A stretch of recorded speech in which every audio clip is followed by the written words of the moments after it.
In this episode of Over the Bonnet, I speak with a man who's had a fascinating career in the military, interrogating Qaeda prisoners during the Gulf War. James Rosone has written about his experiences and gone on to become a prolific writer of military thrillers, with a portfolio of 24 books, with more in the pipeline, and is now one of Amazon's top 100 authors.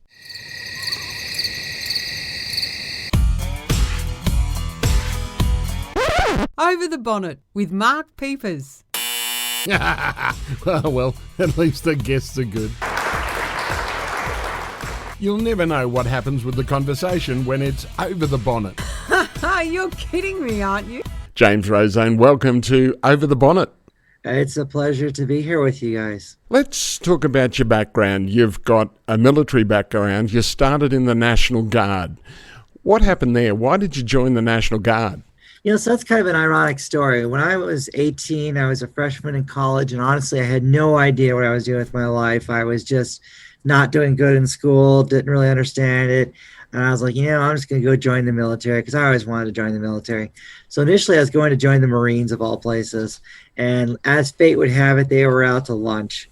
And so I talked with an Army recruiter instead and went and did my ASVAB scores. And my uncle at the time, he pulled me aside, like, James, no, you don't want to go into the active Army. He worked as an active duty National Guard member in our state. And he's like, come join the Guard. I know everyone in this place. I'll make sure you'll be all set. And then you can still pursue your college. You go away to training for 7 months, get that out of your system, then you'll go back to college a little more focused, and I'll help move you through the ranks if you want to go in stay with the National Guard realm. And so that's what I did, and it was great. I got a lot of really good military experience. I volunteered for everything I could under the sun. So my entire summers when I was in between college semesters, for the whole summer I'd volunteer and I'd be gone doing military stuff all summer long. I did a lot of just anytime there was an opportunity to go do something, I volunteered to go do it. It'd be individual augmentee to go different places. And I enjoyed it. I was able to get my college degree at the same time and just really had a good time. For me, it was a good experience. I was in a self-propelled artillery unit, so those big old Paladin 155 millimeter shell guns. That was a lot of fun. My job, I used to work as doing communications, set up retrans sites, and then I got cross-trained to be a forward observer. And so, you get to call in the artillery strikes. And most of our job usually just had us roving around in a Humvee with 4 antennas on and setting up little retrans sites in the middle of nowhere, usually somewhere between the forward observers and the artillery units. So we're kind of out on our own a lot, and it was a fun experience, but I really enjoyed it a lot. Sounds like a boy's own adventure. Oh, it was. As a young kid, it was great. From 18 to 24, it was time of my life. What was the reasoning for wanting to join the military? It's a good question. I guess I just had that bug in me, I suppose. my grandparents had all fought in the military. They've been one was in the Army and one was in the Navy. Both ironically fought in the Pacific. One of my grandpas, he was in the Army, but he was actually up in the Aleutian Islands in Alaska fighting the Japanese up there of all places. So, totally different theater of war to fight up on Attu Island and a bunch of the other small little island chains up there. But I guess for me, it was, being able to serve your country and serve your community, and then being able to, travel, see some different things, get to blow things up and shoot cool guns, and, all that fun kind of stuff that boys like to go do. And I guess, when you're younger and you don't have a firm fixed future of what you want to do, the military is a good option because it helps to give you a little bit of purpose, a little bit of drive, a little, some education and some discipline. And I think in that respect, it's pretty good. Do you think more kids should be looking at the military as an option for a career? Well, I think whether they make it a career or not, I certainly think they should go in and do a 4 or 6 year stint. If not active duty, then definitely in the reserves, because it's going to give you a job skill and it's going to give you some discipline, some money in your pocket. And if nothing else, it's going to help maybe give you a different perspective on what you want to do. because part of knowing what you want to do in life is being exposed to a lot of different career options, a lot of different choices. And I think the more you're exposed to those types of things, the the better you're going to make a decision on what you want to do with your life. You talk about your grandparents being involved in wartime activities. Did you get to talk to them much about it? So I didn't get to talk to my grandfather on my father's side as much. He passed away when I was, I think, 11. So I didn't get to talk with him about his military time because at the time I was too little. And I only saw him, he lived in Tennessee and I lived in Wisconsin. And so I only saw him twice a year, usually once or twice a year. So I didn't see him as much as I saw my other grandpa. My other grandpa, I talked with him about the military quite a bit. He ended up passing away, I think, when I was 30. So I got to know him a lot more. And got to talk with him a lot, see a lot of his old photos of what it was like in Alaska. And, again, he didn't see a terribly lot of the fighting and things that went on in World War II. There was only a couple of times he saw any action, and that was usually when they cornered the Japanese in a cave and they wouldn't come out. His biggest challenges he was telling me about was the weather, was surviving the Alaskan winters and the weather and how they had to deal with that. And because he's from Chicago, it wasn't used to that kind of weather. He says that was the biggest thing. And he said he got to fly as a door gunner on, I think it was a B-24 Liberator a couple times, one of those side gunners positions, and do some of that when they had some bombers based out of there. And, it was interesting just hearing his life and hearing his military experience in comparison to mine. He went down to my military graduation and down in Fort Leonard Wood and was a part of that and able to see that. That was kind of neat to have him there. And then when my wife and I got married, we got married on MacDill Air Force Base. And so he came down here for that and got to see the Air Force Base that I was working on and all the other stuff like that. So was he pretty proud of you? He was proud that I went into the military. I was the only grandchild to go into the military on both sides of the family. Everyone else just wasn't for them. So it was my grandparents and then me. My dad got drafted into Vietnam. He was in college at the time, but he got drafted. And when he went to report during his medical examination, they determined that he had diabetes. And so they, 4F'd him, made him ineligible. And he's like, oh, wow, okay. So he went to the doctor and they did a diabetes test. And I'm like, you don't have diabetes. I don't know what they're talking about. He's like, okay. So he got drafted, but he got denied because of the medical. And then turns out he didn't have it. So I was the only one in the family since World War II that had joined the military and then ultimately ended up serving in the war. He dodged a bullet. What did your father end up going to do? He was in computer science is what he went into school. So at school in the 60s, he was studying mathematics and music. And then he ended up going into, early days of the computers and working that. And he's still working on that now. What an influence that must have been, having a father that was a musician and a mathematician. What sort of influence was that on you? Yeah, he was very much into music. He was very good with the piano, and he could play piano and guitar really good. He had one of those natural ears where he could hear someone play a song, a pretty complex piano song, and then he could just sit down and play it. He was very, very close to a concert level pianist my entire life. Was very, very good with that, and then with guitar as well. So it was kind of, but he was also very much a workaholic. My dad, just like his dad, was very much a workaholic. My grandfather on that side of the family was brainiacs. He got his master's degree from MIT University. He actually worked on the Manhattan Project. So shortly after World War II, he went to work in that group with the atomic energy stuff, and worked at Oak Ridge and Los Alamos and was part of the team developing the hydrogen bomb and a whole slew of stuff. And he worked doing Goodyear Atomic with them for, probably 35, 40 years before he retired. So yeah, they're all a long line of super, super smart guys. Well, you've got an MBA in science. You're following the trend. Was that the degree you got when you were in the National Guard? Or did you go on and study later? Yeah, no, I went on and studied later. So when I was in the Guard, I got a bachelor's of science in political science was my major, and then another degree in international studies. And then when I was in the Air Force, they paid for me to get my MBA. And then when I was working as a contractor at U.S. European Command in Germany, I got accepted into a part-time graduate program at Oxford.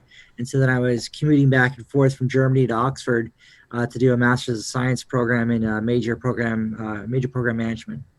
Basically working on large projects, programs, and budgets and things like that. That's an interesting thing. How did you use your degree then, just in the military? Well, so in the military, they're always wanting you to get more education. Just generally makes you a smarter person. So at least in the Air Force, they would push you on that because I started Army and then I went Air Force. I was originally going to go as an officer and then decided to go enlisted and so the military they'll pay for your education. So even if you have a bachelor's degree, if you want to take additional credits, they'll continue to pay for that. So for me, I wanted to get my MBA, the next level up. So I figured, well, why not? I'll take these courses at night and on the weekends and let the military continue to pay for it. And so that's what I did. I managed to get that second degree. And then a number of years later, when I was working in Germany, I'd actually been looking at several PhD programs, and a couple people said, "Why don't you look at this particular Oxford program and just apply and see if you can get in?" And I applied on a whim, and I got in. And so, like, all right, well, no, I'm not turning down a chance to go to Oxford, and went there and studied there, and I really enjoyed that a lot. I had a couple opportunities to pursue a PhD at Oxford, one in the business department, and then one in the computer science department, and ultimately, I ended up turning both of them down simply because of the opportunity costs. When you pursue a PhD, it's 4 years of just full-time effort, and you have to look and say, okay, so if I'm off work for 4 years to pursue this study, what is my opportunity cost? Like you're not really able to work most of the time because you're reading for your dissertation. And I looked at it, I was like, well, what would I do with this degree? Ultimately, at the end of the day, what could I accomplish and do with this versus what can I accomplish and do right now without it? And so that was it was a tough decision because ultimately I still really want to pursue it. I'd still like to do it one day. You talk about political science that you were studying that. Do you still follow the politics of your country? I do. So when I was in college, I being a political science major, I interned for my congressman. So at the time, I was in first district in Wisconsin. So my congressman at the time was Paul Ryan, who did later go on to become a VP candidate, and then later on went to become the Speaker of the House. So I had interned for him and worked for him. And then I interned for our governor in Wisconsin my senior year of college. So I'd always been a little bit involved in some of that. But when I joined the military full time in 2004, I wasn't involved in politics because my job had me away from all that stuff. And I technically couldn't be involved in it when I was active military. And then when the war got going, I spent 3.5 years in Iraq, and then I was a contractor in Europe for 3.5 years. So I spent seven years abroad, and I just wasn't in America during that period. So I really wasn't involved. It's only been the last, 4 years, 5 years that I've been, I guess, a little more active to a certain extent domestically because I've been home. What have you been doing? Well, right now it's just mostly, you volunteer for certain things, whether it's going and knocking on doors to help support your local congressman, local elected officials, things like that, aside from political donations and whatnot. But, to be honest with you, I'm so busy with work. I don't really have a lot of time to get involved in a lot of those kinds of things. Like I wish I could. And politics in our country can be very frustrating, and it's hard because there's so much negativity involved in it. You go into, I've seen some really good people go into with great intentions, and then they just get beat down by the organization, by the special interest groups, by the apparatus, and at the end of the day, they just end up not being able to accomplish what they wanted to accomplish because the system isn't designed for you to accomplish anything. It's a very muddled system. It's like a massive giant Panamex cargo freighter, and it just doesn't turn quick. It just doesn't move quick. And that's just how our system is set up. I think that's all political systems. I have a background as a journalist, and the interesting thing, I love the saying that it doesn't matter who you are, you'll always elect a politician. It seems that way. I mean, I've always been of the mind of I like people, outsiders who haven't been in it for very long, because if they haven't been in it for very long, then chances are they haven't been corrupted by it yet. Because ultimately, at the end of the day, I mean, one of the things I learned when I was interning with Paul Ryan, this was back early 2000, like literally 1999, 2000, 2001. It's a lot of horse trading, and you have to learn that compromise is not a bad word. Compromise is actually what gets things done. And it's a matter of, okay, Mark, I'm going to support your bill despite the fact that I disagree with it. And in exchange, you're going to support my bill, even though you disagree with it. But at the end of the day, we're both going to celebrate a win, and we're both going to get what we want by working together and agreeing on something and getting that done. And now we're kind of stuck in this my way or the highway, all or nothing. And unfortunately, nobody gets what they want, or it ends up being all one side and nothing for the other. And when there's no win-win for either side, there's just no good solution to anything. What are your thoughts about the turbulent years of the Trump administration in America? Well, it's tough because if you put aside the personal politicking of it or whatnot, you just look at the actual core things that got accomplished. There was actually a lot of really good things that did get accomplished. For one, Trump is the first president since Gerald Ford, 1974, essentially, to not get America involved in a new conflict. He didn't invade or attack a new country. And that says something, because America has a history of sticking our nose in everyone's business. We have a penchant for it, and we love to be the global cop. And it's not necessarily right, and it's not necessarily good that we do that. And this was the first time we didn't. And there were some serious issues going on with North Korea and with Iran. And I was initially against meeting with Kim Jong-un, but at the end of the day, he was right that jaw is better than war. And if trying to talk with and negotiate with this individual is going to prevent a war and de-escalate a situation, why should we be against that? And we didn't give up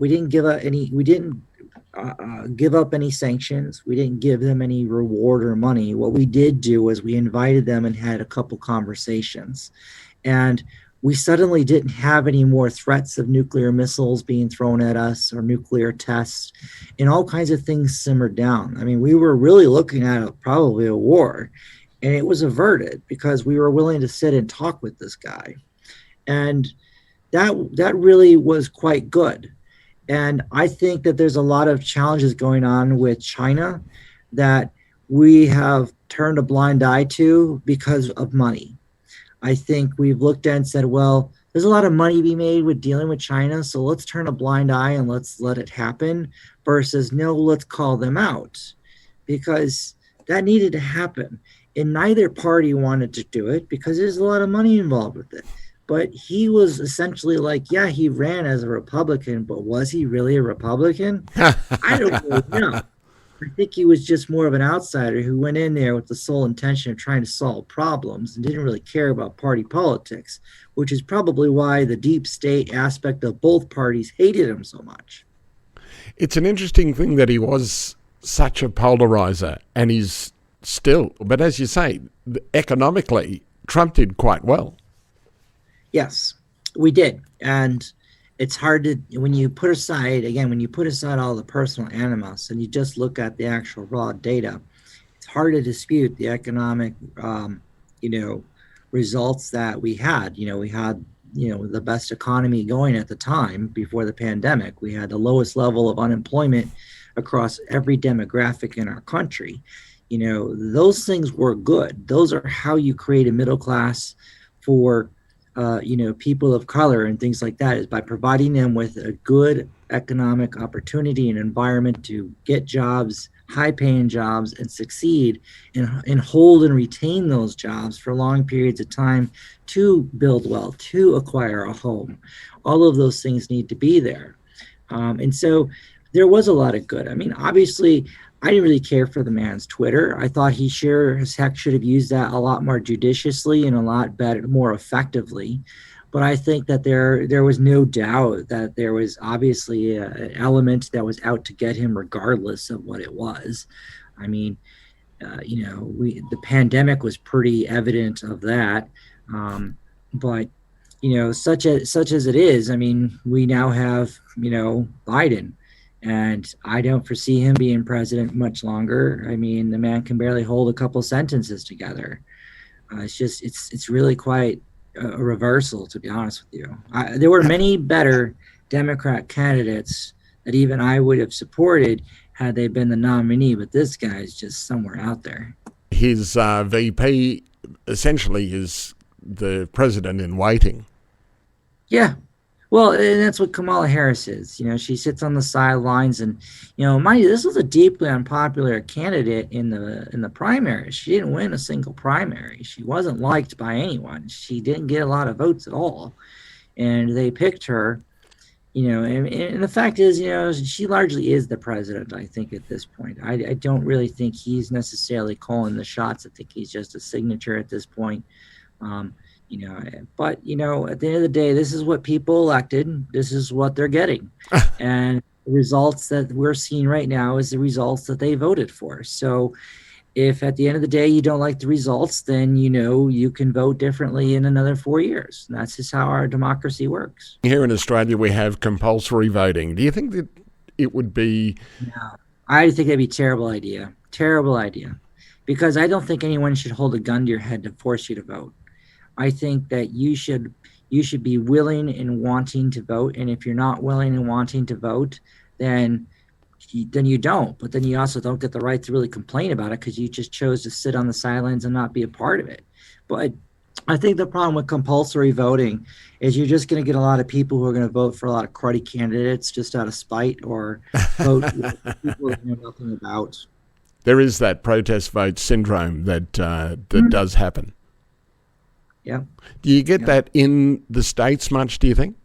It depends. So a lot of people would say Trump was a protest vote. And in a way, maybe he was.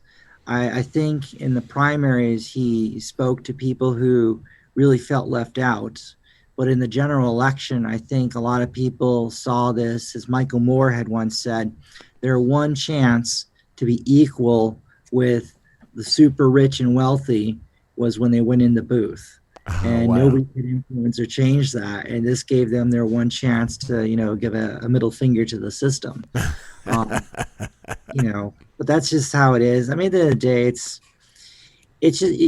we get to choose every 4 years our leaders. And that's the beauty of the whole system. And, I wouldn't trade that system for anything because it really does work. If you don't like the candidate, that's fine. Just, win with a better message the next time round. That's how you do it. Did Trump make America great again? Depends what greatness is in your eyes. What do you define as great? Do you define no new wars as great? Then sure. Do you define a secure border? Do you define a booming economy? I suppose you have to get down to the root question of what do you define as great to really understand. Is it greater now or before or after him, I suppose? What was the general consensus of that wall and the border with Mexico that Trump was really pushing very hard? It really depended on who you talked to and where you were located. It's very easy for someone in New York to have a negative opinion about it because someone in New York isn't dealing with it. But when you live in Texas, when you live in New Mexico and Arizona and Southern California, you're directly impacted by what goes on down there on a daily basis. So from a humanitarian standpoint, it's really terrible what goes on, because you have 1 million+ people a year walking across this desert border area, and how many thousands die out there in the heat and the sun, or get lost out there. And you know, they could do it because there's nothing to stop them. But let me ask you this: you own a house, right? When you own a house and you have a fence up, does your fence degrade after 20 or 30 years? Does it start to fall apart naturally? And when it does, do you repair it, or do you say, I'm not going to repair it? Well, how is a national fence on your border any different? The goal is to have these really good, large immigration centers where the roads are and the highways are, so you can process people efficiently and effectively through there, rather than having small pockets and groups trying to go through a desert where they may die or get lost out there. I guess that's how I kind of looked at it. America is built on immigration. Is there popular opinion that the Mexicans should be allowed to contribute and become citizens? Well, you can understand the vast majority of people coming across the border down there aren't Mexicans. It's just not. The stats don't back that particular piece up. But the other thing too to keep in mind is the United States allows 1 million legal immigrants in the United States every year. We take in 1 million new U.S. citizens every year. That's more than any nation on earth. So there is an enormous amount of legal immigration. And I think what people have a problem with is the massive amount of illegal immigration, because it's not fair to all those people who have done the right thing and waited their turn to just be circumvented by groups who want to come in unwillingly.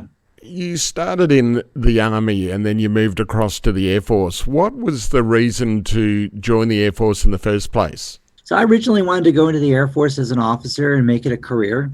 I'd finished college, and I determined after finishing college I did want to make the military a career and go in as an officer.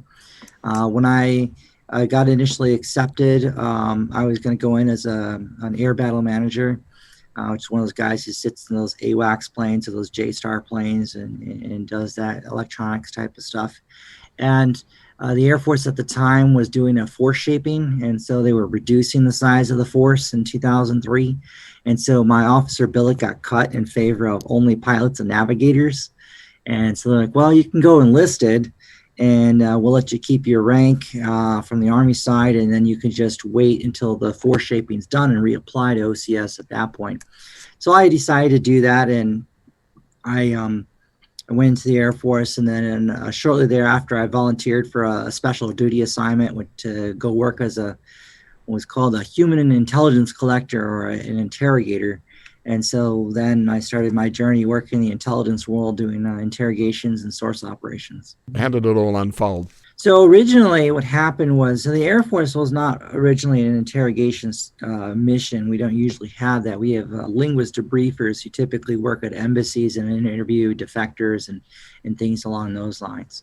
But with the war going on, there was a massive need for trained interrogators.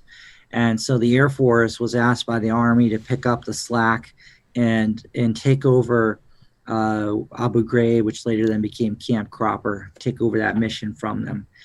So the Air Force put out a call for volunteers, and they needed volunteers to go do this job. So I volunteered to be one of the people to go do the training, and did about 6.5 months of training, and then we did our year deployment overseas to actually do the job. What sort of attributes were they looking for when they were training people up, and what do you need to become a good interrogator? Well, in the military, they just take volunteers. They'll just say, who's willing to volunteer? Because this is a really tough, nasty job. It's going to keep you gone from your family for 18 months. That's a long time. So they were just taking anyone who was willing to volunteer. They were hoping to get 100 volunteers. They got 52. So wow. Not many of us answered that call. And once you were there, then it was a matter of just attending and going through the school. And it's odd. Like, I remember the interrogation school, I kind of struggled with a little bit of it initially because it was so structured. And I knew in my heart and in my mind, this isn't real. This isn't how it's actually going to happen in real life. And I had a hard time going by this cookie cutter structure like that. And it was true, because once you got deployed, you started doing the real job. It was nothing like the training. It wasn't structured. It was very unstructured. It was very on the fly.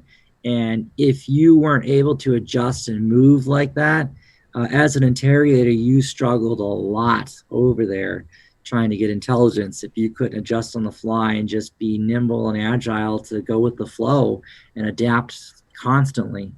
There were a lot of interrogators who did good in training and did miserable in the deployment because they just had a hard time adjusting like that. You talk about the structure of the interrogation that they wanted you to follow from the training. What sort of structure did they want to put in place? Well, a lot, like in the training, a lot of it was, you'd ask one question and it would lead you to another, and then you ask another question, lead to another. But that's not real. When you're interrogating a hostile subject, they're not just going to willingly give up information. They're not going to allow you to go, well, what else is there? You're not going to follow along with that stuff. It's just not real.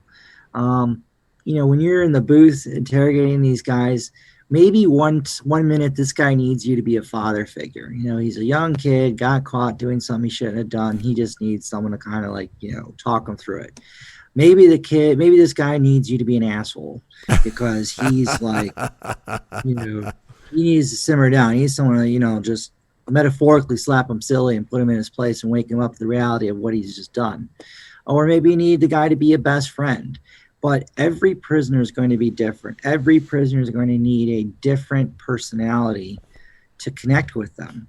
And it's your job as the interrogator to be able to assess the individual, to determine what personality that person is going to need and be most cooperative with.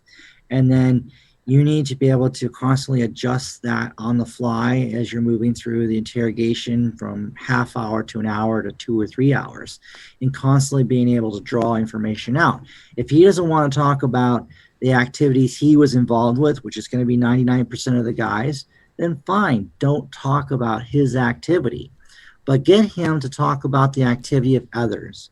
Get him to narc on his friends, on other people. Get him to gossip about the other people. Because guess what? If you leave him an out, he will take it every time.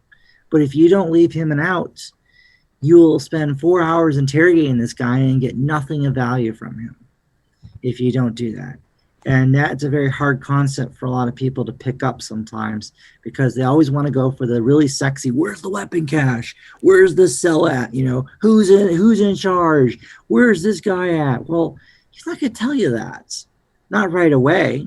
But if you develop a relationship with this guy over 4 or 5 interrogations where you've shown some compassion to this guy, you said, okay, you've told me about the guys who are causing problems in your village.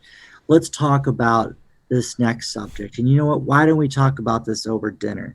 And you bring him a great dinner. And you guys sit there and you have a nice dinner together. You drink some chai together. You sit there and you smoke a hookah pipe together. You go, okay, man, look, obviously you're not the person who is involved in doing this. You're caught up in the wrong place, wrong time. I get that. But you need to help me out by telling me who are the bad guys, because I got to go to my bosses and tell them something. And if you can tell me who the bad guys are, who the guys who are really doing the bad stuff, maybe I can work out some sort of deal where we can try to get you out of here sooner. But you got to work with me. Well, at this point, you've done 3 or 4 interrogations together. He's seen that if he tells you something, you're going to give him something. Now he's more willing to share the good stuff with you. But that takes patience, and that takes time and a willingness on your part as an interrogator to do all of that. Are you a patient person? I learned to become a patient person in that job. How are the people that weren't patient, how were they dealing with, is that the people that were trying to keep in the structure? When you didn't have the patience, how did that work? Yeah, well, it's just, they get frustrated, they get frustrated and angry, and they use a lot of the harsher interrogation tactics, screaming and yelling at them, slapping tables, throwing chairs, and that stuff all has a place, but it should not be a daily repertoire. It should not be a daily thing. It needs to have a very distinct reason why you would do that with this prisoner.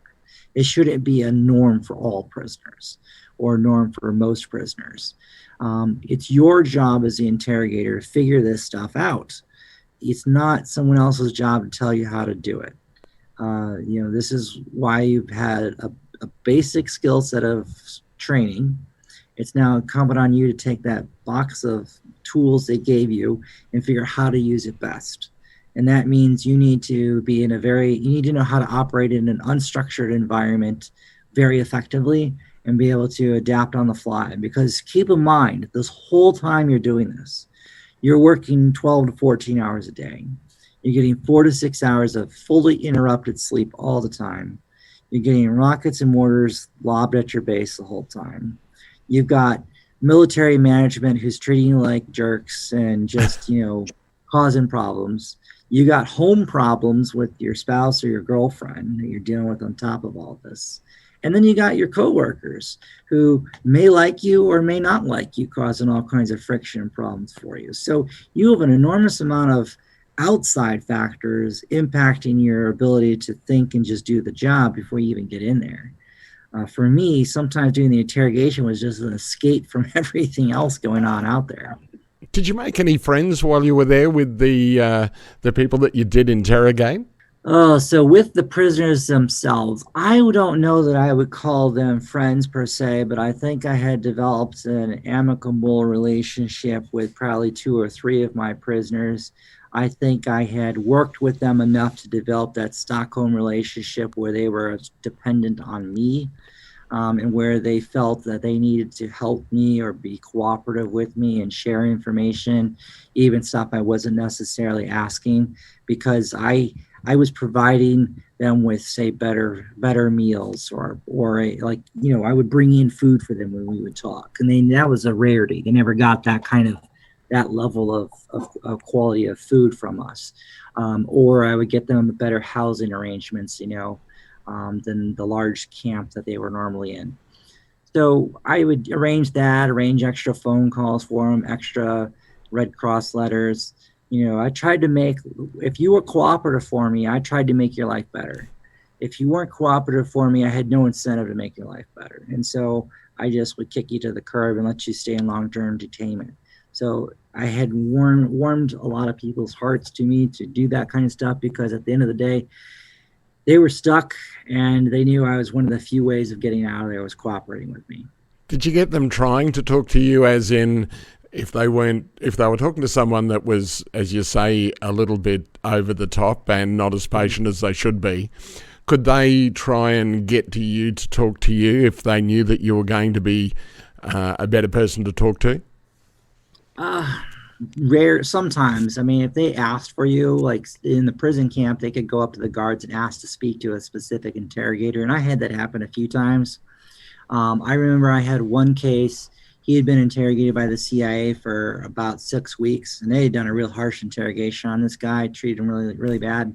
And I looked at it, and when I first brought him in, I sat really close to him, and I brought him some tea and some food, and I sat really close to him, and I put my hand on his shoulder, and I was like, look, I know where you just came from, and I know what they did to you, and I want to say that I'm sorry for what happened to you, and I want you to know that not all of us Americans are like that.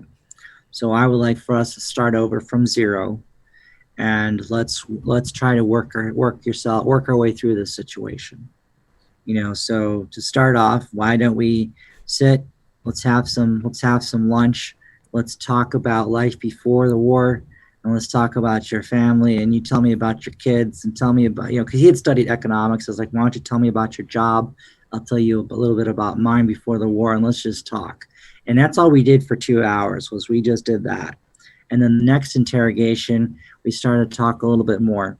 And then the third interrogation, he was spilling the beans on a lot of stuff, because we had built that rapport. We started fresh. And I got him to start opening up, and he told me just a plethora of stuff he never told the CIA.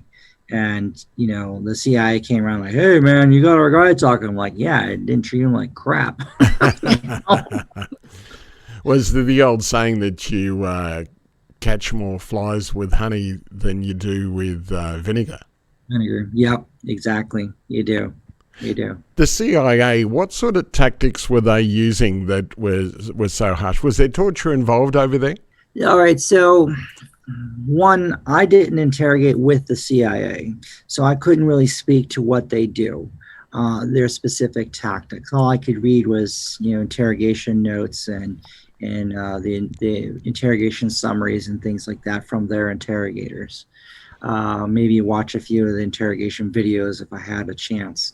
But we're distinctly different than them. DoD military interrogators are distinctly different than the agency interrogators. They have a different set of rules to operate on than we do. We had to operate under the 2005 Detainee Treatment Act, that law and those requirements we had to operate under. They did not. But as a torture, it depends. What do you define as torture? Is what it comes down to. I mean, currently in America, in our prison system, you can be put into isolation for years. We have some people who have served in isolation for 20 years. Well, isolation like that under the Geneva Conventions deemed torture. So is our current criminal system torturing people? Well, under those guidelines, you'd have to say yes. But, in the military, no, we weren't at all. So it really depends on what you actually define as torture as to whether or not that was actually happening or not. Do you agree with it? No, I mean, there's a place and a purpose for everything. And again, it depends what you define as torture. Now, separation, hands down, I think that was absolutely needed, very important, because what happens is, say a prisoner gets captured and you don't separate him. What happens? He gets put into general population. He's in now a camp with 250 other people. Now, what happens? Those guys are going to tell him and coach him on what to say and what not to say. So now you've captured this guy, but now he's of no value because you can't interrogate him and get any information on him because he's been coached. So now you have to try to fight through that coaching to get him to become cooperative. Whereas if you had separated him from the very beginning, he doesn't know anything, doesn't know what's going on, he's totally susceptible to everything. Maybe you can break through his defenses right away and get him to become cooperative and turn him into a working source. But that opportunity has been taken away from you because you put him in general population. So there's a lot of tactics we needed to be allowed to use that we were not allowed to use. And I think that cost a lot of lives, I think, in the end, because we had our hands tied. So I was very frustrated with some of those things. What sort of things? Well, just the separation. We had, I had to put together a separation package. So to put them into separation for just 3 days, I had to have our commander, our colonel, sign off on it. To put them in separation for 30 days, I had to have our task force commander, which was a 2-star general. To put them in separation for 60 days, I had to have General Petraeus himself sign off on a 4-star. Anything beyond that was either unattainable or it'd have to be done by the Secretary of Defense. It was ludicrous. Buried in paperwork. Just meant that didn't get done. And so a lot of prisoners who had value were coached and blocked and prevented from actually sharing anything. So yeah, you removed him from the street, but you null and voided any opportunity to learn what they were doing. And again, you're putting him in separation. You're not breaking bones. You're not depriving him of food. You're not hurting him. You just put him in a room so he can't talk with anyone. I mean, that's torture. It's frustrating. When you think about an Al-Qaeda terrorist or something like that, you don't think about someone with an economics degree. Did you find much of that, and did it surprise you? All right. So half the time, the prisoners you got were usually leaders in the organization at some level. Anyone who was in the leadership at some level typically had a college degree, and some of them would have masters or PhDs. They weren't idiots. These guys were very smart individuals. They knew what they were doing. They were very organized, and they were running a very big enterprise. So they were quite smart individuals. Of course, you also had, your farmers and shepherders and guys who were just placing IEDs on the sides of the road when they knew nothing. And they were very simple-minded people who were told, here's $20, go put this IED over there. And they would do it. And those guys, they didn't know anything. So you would capture them and remove them from the battlefield. But again, they have no value. They don't know anything. And now you've just got an extra mouth to feed, and he's sitting in a prison camp. So the real guys, the big league guys, were very smart individuals. These guys had college degrees. They knew what they were doing, and those were the ones you wanted to interrogate because they had big operations. I mean, I had guys who were number 2 and number 3 in the organization. I had some Al Qaeda prisoners who were international Al Qaeda, so they were in Iraq, but they were tied to Al Qaeda in Europe and Africa and even the United States. So, you had a broad spectrum of people that you were interrogating, which kind of really helped round out your experience. As an interrogator, it was incumbent upon you to be as educated as you could, be as versed as you could in what was going on, and know as much information as possible, because you didn't know what kind of guy you were going to interrogate. You might have a guy who has an electrical engineering degree, and then the next day you might be interrogating a guy who's just a shepherder. So it really was a broad spectrum of who you got sometimes. Was it exhilarating when you were getting information that you needed? Oh yeah, when you get information, they're giving up the goods and they bring out the maps and they're like eagerly showing you where everything is, and then they're telling you, hey, don't go this route because we placed IEDs along this side of the road and they're over here, and they're telling you about all that stuff. That's really good, and that's very valuable information because that saves lives. It allows us to go a different route so we don't get blown up. And then, you capture a huge stash of weapons, or you capture a safe house and you free a bunch of people who are being held hostage or prisoner. That's great when you would get those. And we did get those. Those were awesome experiences to have. But you also had missions where things went bad. We had a number of missions where guys got killed. I remember distinctly, I had one mission where we had 6 guys get killed on a single mission. Wow. And that sucks. That really hurts when that kind of stuff would come back. But it is a war. It is a conflict, and there is fighting that happens, and unfortunately, people do die. Did you feel responsible? I felt responsible in that I couldn't convince the commander to take a different route. We had we had identified where several IEDs were going to be placed en route to this location, and the commander at the time, they were a brand new unit in country. They were itching for a fight. They opted not to heed our warning, and they went down the road. We told them explicitly not to go down, and they got hit by 2 IED attacks, and 6 guys got killed, and probably about a dozen more got wounded. And they did get involved in a big firefight, which is what he was after. But maybe if I had been more persuasive or more aggressive and pushing for them not to go down this route, then they wouldn't have. But it's hard to play the I wish I could have game or I should have game, because you can't go back in time and change those things. And I struggled with that a lot. And the more you fight that, the more you go round and round with that, the more it's just going to eat you up inside. Because there must have been a lot of that internal turmoil when you were over there, when you were dealing with these guys.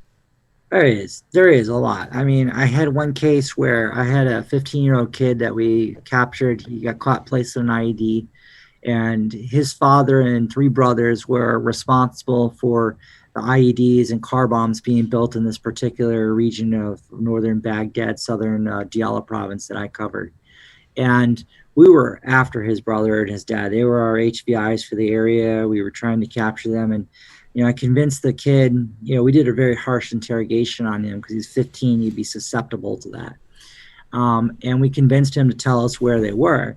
And when we were interrogating him about the layout of the house and everything, doors either open in or they open out. And when they open in or out, they have certain types of locking mechanisms on them.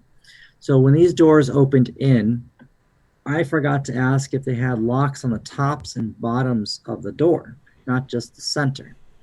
So when the breaching unit went in, they went in with the rams to bust down the door. And because I'd forgotten to ask about the top locks and the bottom locks on the door, they couldn't get in right away. And when they didn't get in right away, the brother and father were able to get to their weapons, and they started shooting at our guys. And so one of the soldiers, he ended up getting his arm shot off, and another guy got shot as well. And then they pulled everyone back, and there was a bit of a gunfight ensued. And then the commander on the ground decided not to lose any more of his guys or taking more chances with it. So they had a gunship come in and just level the place. And that solved the problem. We eliminated the father and the 3 brothers who are our HVIs. But the problem was, in doing so, we also killed his mother, his grandmother, and his 5 brothers and sisters in the strike. And so, they go in, they pull the bodies and do a PID, and I have to go in with this 15-year-old prisoner now, and I have to have him PID his dad and his 3 brothers. And then at the same time, he's seeing the pictures of, his mom, his grandma, and his dead 5 brothers and sisters. And that's tough, because I told this kid, you tell us the information, we'll go capture them at night and they'll survive, because dead people can't talk. And I need them to talk. And that didn't work out. It didn't happen. I feel bad about that, because maybe if I had remembered to ask about those door locks, they would have been able to breach faster, get in, and our soldier wouldn't have lost his arm. The other guy wouldn't have gotten shot, and his family wouldn't have gotten killed. But, you can only do the best you can do. And at some point, you just have to accept that the enemy gets a vote. The enemy gets to do their own piece to this. And you just have to accept that and move on. But it's hard, because that's one situation, and you have that going on a daily basis. It's just day in, day out, one mission after another. Some missions go south and some missions go exceptionally well. And it's terrible when the missions go bad, because people get killed in those missions, whether it's our guys or theirs. It really, just listening to that, the pressure must be immense. It's brutal, because how do you that you go in and do that, and you're like, damn. And now you've got like 6 more hours of interrogations you got to go do that day. So you got to put that out of your mind. And now you got to go interrogate these other 3 guys. And you got to get information out of these 3 guys and go write up the information that's going to get put into a report, that's going to go get actioned by another unit to go hit another target. And you're like, God, please let this one go better so we don't get more people killed, But at the end of the day, we're there to fight the enemy. We're there to end the war and bring this thing to a conclusion. I was there in the end of 06 through 07, so I was there during the surge. We had 30,000 infantry soldiers show up, and they were itching for missions. And we were there to try and end the sectarian violence and end this civil war and bring stability to the country. And that involved an awful lot of fighting, unfortunately. Could you have done things different? I've asked myself that question for 13 years now. Could you do things differently? Looking back at it, I'm sure you always could have done things differently. But we are unfortunately in the year 2021, and I can't go back in time, and I can't make those changes. And I think after so many years of struggling with, I should have done this differently, I could have done this differently, I've now just accepted that it is what it is, and I can't change it, and I just have to move on. What would you have done differently if you had been able to? I would have tried to remember some of those lesser important questions more often, because there's so many questions to ask in an interrogation, from how many windows are in this building to how many weapons are there, how many armed combatants could there be, is there a dog, is there a security system, is there emotional alarms, is there lights on the outside, what are the approaches, are there IDs on the approaches? There's so many questions to ask that it's very easy to forget one, especially when you're being asked questions by the prisoner, or while you're in the middle of an interrogation, there's a rocket or missile attack going on in your base, and you're listening to the alarms going off. And there's so many things that distract you. It's very hard sometimes to stay focused and not forget a question like that. I think if I was there, I probably would just tell my younger self, just do the best you can, and know that the enemy is always going to get a vote. And no matter how hard you try, there's always going to be something you're going to miss. What sort of questions were the prisoners asking of you? A lot of times they'd ask you about their charges, because when they get after so many days of being there, they would be presented with their charges from the Iraqi criminal court. The Ministry of Interior would issue down their charges, whether it's a terrorism charge or it's a charge for attack against coalition forces or Iraqi government forces. And all of those charges would usually have next to it a prison term next to it. Some prison terms were longer than others. I had a prisoner who was telling us, he's like, he was involved in weapon smuggling. I was like, look, man, you need to cooperate with me. You need to tell me how are these weapons getting smuggled in from Iran? Who's your contacts? Where are the weapons being buried? What's going on? Because if you don't cooperate with me, there's nothing we can do for mitigating circumstances with the court. And they've got you on it with evidence. They're going to try you. You're going to get convicted. And he's like, oh, I don't believe you. Well, I don't know anything, and blah, blah, blah. I was like, okay, fine, well, whatever. Well, 3 months later, he got convicted for 20 years. Wow. And then he's like, well, what can I tell you? What can I do to get my sentence reduced? I'm like, dude, there's nothing you can do. There's nothing you can tell me that's going to help your case at this point. You've been sentenced. You had your chance to cooperate, and you chose not to. And now you're going to serve a 20-year sentence, when the likelihood is I probably could have got you off entirely if you'd just given up the goods. So you get asked a lot of questions like that. They'd want their lawyer and all that stuff. And I was like, look, you'll get your lawyer when you go to a judge and you go before a court. Right now, you're in the interrogation process. That's not my cup of tea. Are lawyers involved in this sort of interrogation at all? In our interrogations, yes. So we actually had a 4-layer process. So as an interrogator, I'd write up my interrogation. I'd go to my NCO in charge, my non-commissioned officer in charge would sign off on it. Then my officer in charge would sign off on the approach and the tactics and what we were doing. Then we had another group called the behavioral psychologist group, which was a psychologist who would sign off on our tactics. And they would also help us with breaking prisoners and manipulating the situation better to our advantage. And then we had legal. We always had lawyers who would sign off on every interrogation approach and what you're doing, how you're going to do it. They would always be monitoring the interrogations to make sure you didn't overstep your bounds. So it was a very regimented process in that regards. So yeah, it was very legalistic. We always had observers and monitors making sure we didn't cross the line or do anything we weren't supposed to. Did you ever feel like it, crossing the line? Sometimes you would. You get super frustrated. You get some prisoner got some smirk on his face. You just want to slap it off his face, but you can't do that. Obviously there's situations you feel like that, but at the end of the day, I just fine. Like, dude, you don't want to cooperate with me, that's fine. I'll send you down to Camp Bucca, go spend the next 2 or 3 years down there and sulk down there. If you don't want to cooperate with me, I've got 500 other prisoners who one of them will. And so I would just kick them to the curb and I'd work on the ones who did. Did you ever have language problems when you're dealing with these guys?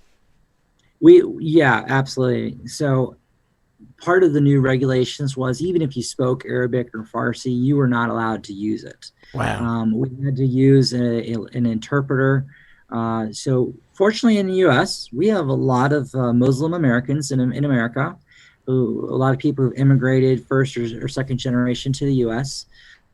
Had a lot of people who were from Iraq, actually, who spoke the local dialects fluently, as well as neighboring countries that spoke they spoke Arabic fluently. And these guys had security clearances, whether secret or top secret clearances, and they were assigned to work with us in the intelligence group. And so we would leverage these guys in the interrogations, and they were great. They were super smart, really brilliant, knew what they were doing. But even if you weren't a fluent Arabic speaker, after 6 months, you could kind of tell certain phrases, certain sayings. Every interrogation would say the same thing. And so like, well, I swear to God, I don't know this. You're like, you get through part of their sentence, you cut them off because you know what they're saying, and you move on to the next question. Like, I don't need that translate. I know what he's saying. But there was, and sometimes you'd have prisoners who, would speak Farsi because they're Iranians. You catch every now and then you catch an Iranian IRGC member or a Badr Corps guy, and you have to bring in a Farsi interrogator and interviewer instead of an Arabic translator. Those were always challenging. Why is it that you couldn't, even if you could speak the dialect, speak the language, why is it that you needed an interpreter? Because under the new laws and guidance, the interrogator had to speak English, and then it had to be translated into Arabic, and it had to go from Arabic back to being translated into English. And this was done so that way the outside monitors would always know and understand exactly what the interrogator had said. And there was never an insinuation of, well, did he threaten the prisoner? I don't know because I don't speak Arabic. Or maybe that Arabic term could have been used as a threat. Well, if we're always speaking English, you take away that opportunity. You talk about the pressure. There was the constant bombing of the base. There was like 1,400 attacks a year, I believe. Yeah.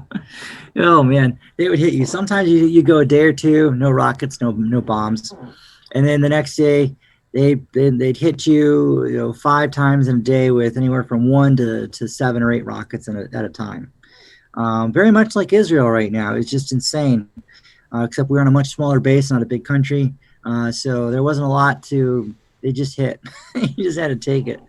A lot of times they're smaller rockets. They weren't always too super big, but if a rocket had your number on it, man, it had your number on it. You could be walking to chow and a rocket could land a few feet from you and blow up in front of you, or you could be sitting there minding your own business in the chow hall or type report and a rocket hits and the ceiling implodes on you.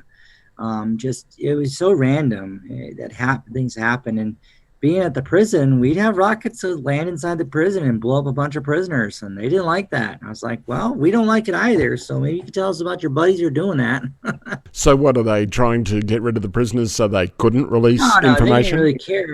They didn't really care. What they're trying to do is they know that this is where the base is. This rocket will travel 6 kilometers. So we're going to set up our rocket right here, and we're going to hope the rocket's going to hit the base somewhere. They have no idea where. Maybe it's going to fall short by half a mile or half a kilometer. Maybe it's going to be a kilometer long. Maybe it's going to hit. They have no idea where. Now, what does happen is they'll have local nationals working on the base for us. And when the rocket hits, someone will be sitting outside watching to see where it hits. And then that guy will record where it hits. At some point during the day or a couple days later, he'll go to where it hit, and then he'll try to mark off where it hits from a known position. And then they'll relay that information back and say, okay, so this is where we launched the rocket. They'll have it spray painted on the ground, and they'll say, this is where it hit. So we need this rocket to go 500 meters to the left and go up 500. So then they'll move the rocket 500 meters to the launcher, 500 meters left. They'll move the launcher up 500. They'll launch the next rocket, and they'll look and see if they get the result they want. And so they would do an awful lot of that kind of stuff. So sometimes you just have 1 or 2 rockets launched at you 3 or 4 times in a day.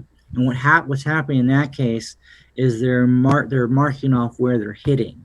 So once they get it to the vicinity they want, then the next attack they'll launch it with 10 or 15 rockets sometimes, because they know it's generally going to hit where they want it. Were you fearful? When you first arrive, yes, you jump at every rocket, every boom, every siren. 6 months, 7 months into the process, it just doesn't faze you. You're just like, whatever. If it's got your name on it, it's got your name on it. And you just moved on. Was there the aspect that it couldn't happen to me? No, there was always the aspect of it could happen to you. But I think after so long, you get desensitized by it. I think part of you just comes to the realization that you just accept it. You just accept that my fate's not my own while I'm here. And if it happens, it happens. And it's out of my control. And I think the sooner you accept that, the sooner you accept that this is out of your control and it will or it won't happen, the sooner your fear went away. You just stopped being afraid. You're able to go on with your life and with your daily activities because you weren't living in fear anymore. You volunteered for the mission, and you're away for a long time from your family. How did you cope with that? That was hard. I guess I was lucky in that in our day and age, we had video. We had video ability to do that. It's like you could use Microsoft Live at the time was a big tool to do video chats. There were other chat tools you could use where you could use the video capability. We had the ability to call fairly frequently. I mean, I could talk almost daily to my family, whether it's a satellite phone or one of the regular internet-based phones. So I was able to stay in communication with them, which did help. I didn't talk to my wife every day, but I probably talked to her pretty darn close. If I was moving to a new fob or I was on a mission or doing something like that, I'd tell her, look, I'm going to be gone for the next 4 days or the next 5 days. I'm not going to be able to talk. I will send you emails when I can, but I'm probably not going to be able to call you or do a phone or do a video call. And so I usually was pretty good about letting my wife know in advance when those kinds of things would happen. In your grandfather's time, they obviously were trying to send letters. That was the way things got through, if they got through, and they were heavily censored. How was your communication with back home? How was that controlled? Believe it or not, we weren't censored. Should we have been censored? Maybe. But because of phone calls, video calls, emails, and phone, I don't think there was a method in place where they could censor you. Could they censor you now with our technology now? Probably better, but not back then. They obviously learned that with Bradley Manning, or Chelsea Manning now, and how he was able to divulge classified information because it wasn't censored. But, I would receive letters. My wife's grandmother and her side of the family was actually really good about sending me letters and sending me care packages. My parents would send a letter or care package fairly frequently. My wife didn't send me a lot of letters because we talked on the phone instead. We video chatted a lot.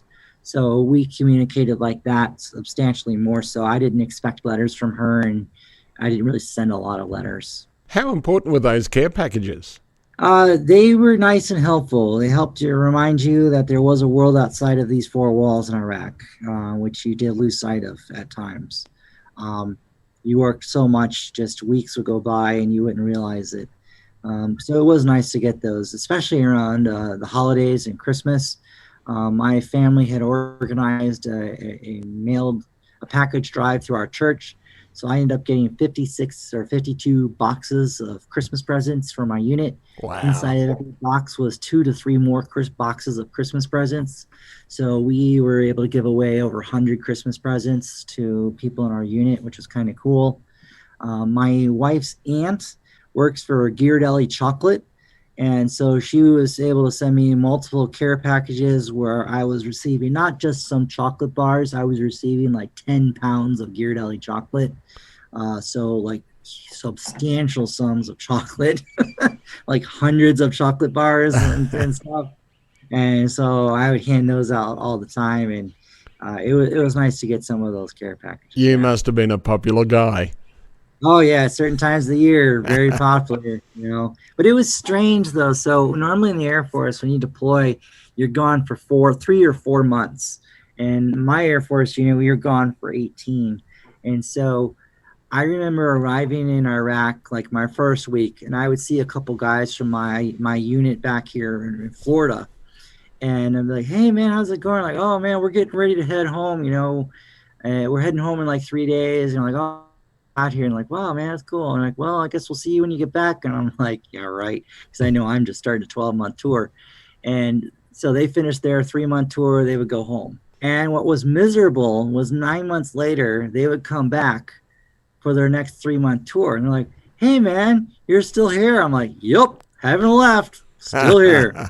They're like, wow man, that's a long time. And then they would be getting ready to go home, and they're like, so you're coming home this time with us, right? And like, I got 2 more weeks left. They're like, oh my God, I've come here, I've gone, I've come back, and I'm going, and you're still here. It's like, yes, I'm still here. How tough is that sort of deployment on relationships and marriage? Brutal. Several guys while I was deployed over there got divorce papers while they were in Iraq. Wow. It was tough because we were gone for 6 months before we even left. We had 6.5 months. We were gone in training. We saw our families for probably 2 weeks out of that, or 10 days out of that 6.5 months. And then we were gone for 12, and we saw our families for another 2 weeks inside that 12 months, and that was it. So I think I saw my wife 26 days or 28 days out of a year and a half. So not a lot. Did it strengthen your relationship then? I think for us at the time it did. We'd only been married a year and a half when I left, so we hadn't been married very long when I left. But I like to think it did. It did. I like to think it did. Because did you communicate more because you were forced to communicate? you communicated because you had to make a decision to communicate. And my wife was my lifeline to the real world. She was my window to the world outside of Iraq. So yeah, she was my lifeline to normality and sanity. So yeah, I communicated a lot because it was my only window, my only connection to the outside world. What did you learn through that window while you were bunkered away in Iraq? What was the biggest thing that you used to find out about the real world that was so important? So for me, what was frustrating was while we were dealing with everything over in Iraq, everyone was back home dealing with nothing. Nobody was dealing with a hardship. Like in World War II, people had hardships back home, They had to deal with gas shortages and rations. They had to deal with tire rations. They had to deal with food rations. Life was not normal. They felt the war back home because they had to make sacrifices for the guys overseas. And back home, nobody was making any sacrifices for anything. Life was going on as if the war wasn't happening. We were dealing with everything we were dealing with, and no one was having to make sacrifices back home. And I suppose that was kind of tough because here's 140,000 of us over here doing this, and you guys don't even know it. You guys don't even know we're here if they didn't show it on the media.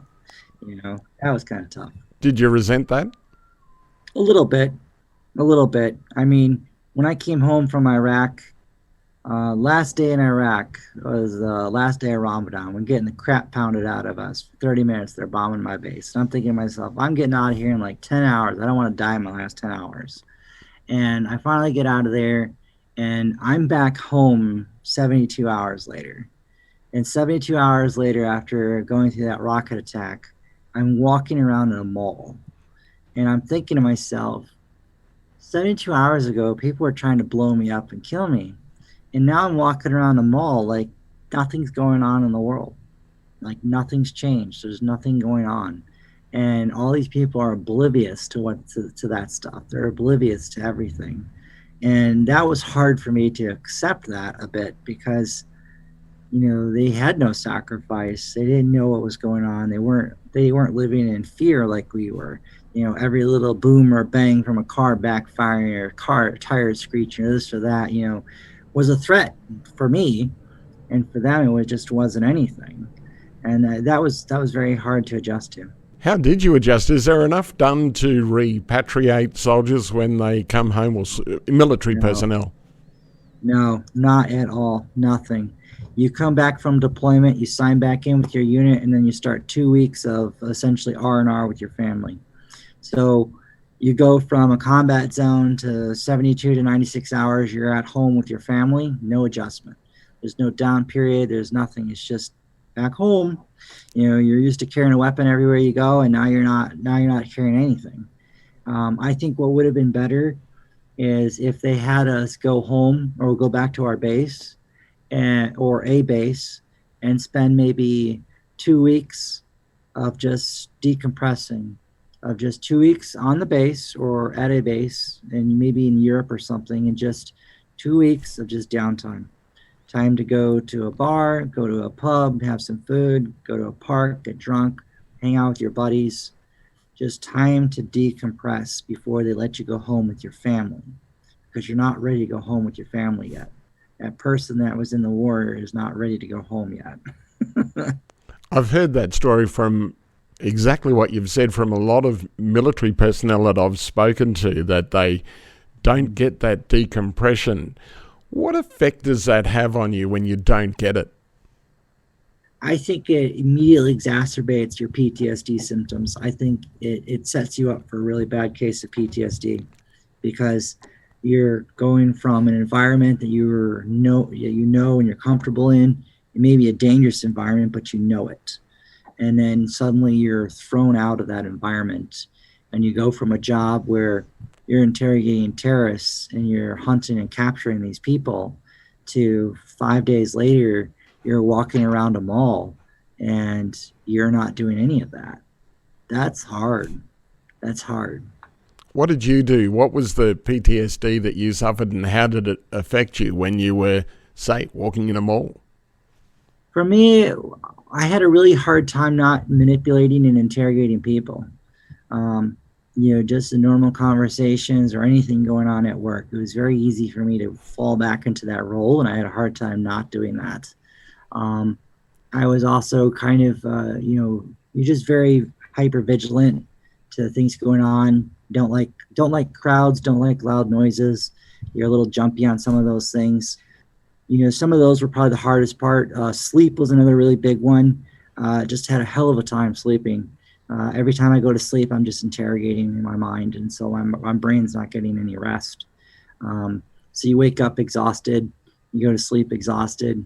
It was quite a challenge. It was definitely a challenge. I think I had more PTSD problems and challenges probably about 5 or 6 years after I left the military, when I was officially done doing government contracting work and done doing that mission, and really had time to decompress and just be in a normal civilian job. That's, I think, when more of the problems started. Your wife must have been a great support, though, at that time. She was. She also, during that period, was going to school to be a nurse, and part of her nurse rotation was working in like the mental health group at a hospital, and so she got to see a lot of what the symptoms were and how people were struggling with that. So I think she knew I was dealing with PTSD, and she was able to help. She was more understanding of it. She was a lot more caring and understanding of what I was going through, as opposed to someone who had no clue and had no caring or understanding. And I suppose marriages would continue to fall apart afterwards as a result of what happened in a wartime situation. I think so. I think that's why you see divorce rates are very, very high for military service members. I think a lot of guys will end up getting divorced from their first wife that they were married to during in the military or over in Iraq, and then they'll get married to someone new and someone fresh, who maybe wasn't aware of all that, wasn't around for that, and the veteran at that point has gotten very good at suppressing those things, and so they're not displaying that for their new spouse, and their new spouse is oblivious that it's under the surface or that it's even there. And then it eventually comes up and another marriage bites the dust. Correct. Yeah, exactly. Now, I want to get onto your writing. You started writing, I believe, while you were in Iraq. What was the process to get actually putting notes to paper? So for me, I wrote a journal. When I was over there, I was like, I just need to write a journal and journal everything I'm seeing and doing, just as a way to decompress. And also I wanted to have it as a bit of a memoir to look back on, 10, 20, 30 years later on. So for me, that's how it started. And then when I came home from Iraq, I turned my journal into essentially like a book of my experiences. And it became a lot more formal and structured. And then we published that first book. The publisher we published it with wasn't a very good publisher. They didn't do a good job with it. And I wasn't very satisfied with that product. And then I didn't touch it again. I didn't touch it for years. I went into working in contracting and doing some other civilian jobs for a while. And then when I was in Oxford, I did a lot of writing for my graduate degree at Oxford. And I started to realize, I like this writing stuff. My job had me doing a lot of writing. My Oxford degree had me doing a lot of writing. And I said, I'm going to write a book. Why not? Let me just write what I want. And so I started writing, my first book. And I never published that thing. I can't even find it anymore. But I wrote the thing, and it led me to start writing more stuff. And then I took a couple-year break where I just let it sit on the side. And then when I had gotten laid off from a job in Washington, D.C., at the time, a VA counselor told me, why don't you look at writing again as therapy? You said that it helped you, it made you feel relaxed. Why don't you actually write more? Do that more. Make it a structured thing, or write an actual book and see if that helps with your symptoms.